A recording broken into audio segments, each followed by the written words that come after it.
So this first bar up here is what we call a pickup bar. It's not a complete bar, we call it bar 0. Bar 1 is this one down here. Okay, but bar 0, it's got one note in it, and it's the note of G. Now it's on the G row, it's got a normal head.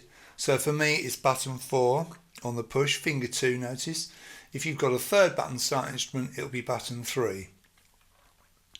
Okay, so you count 1, 2 and come in on beat 3, and it's a crotchet, so it lasts for the whole of that beat of the bar.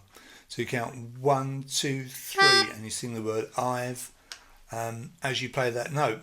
NC means no chords, so there's no left hand here, simply that right hand note. Very, very simple. And then you're into the proper tune. So 1, 2, 3. Right, let's scroll down and get into our first complete stave. Actually, I'll leave that in view so you can see how it goes into it.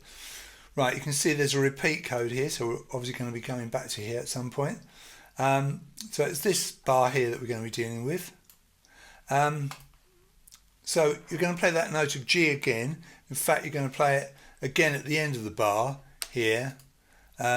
Timing wise, here we have a dotted crotchet, a quaver and a crotchet, very typical timing in a bar of 3, and you simply go 1, 2 and 3. The dotted crotchet lasts for the whole of beat 1, half of beat 2. The quaver, this A here, comes on the and counter 2, and when you return to the G, that's on beat 3.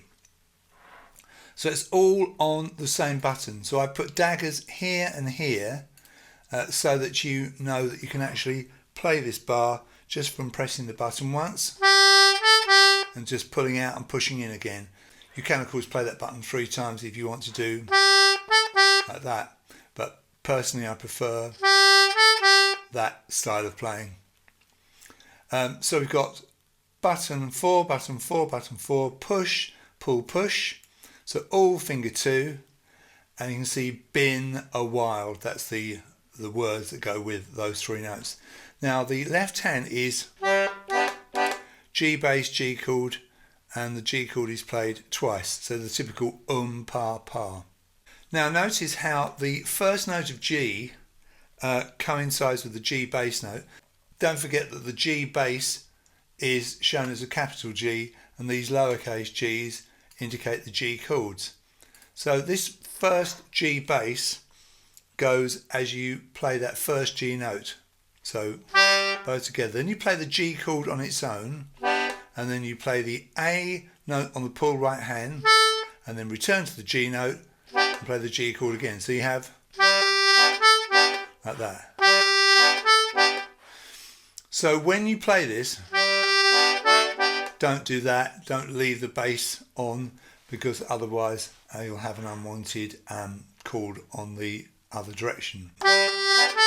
So typical 1, 2, 3, 1, 2 and 3, and that's your first complete bar. So to go into it from the pickup bar, you've got 1, 2, 3, 1, 2 and 3, like that. I've been a wild. That's how you get into the song.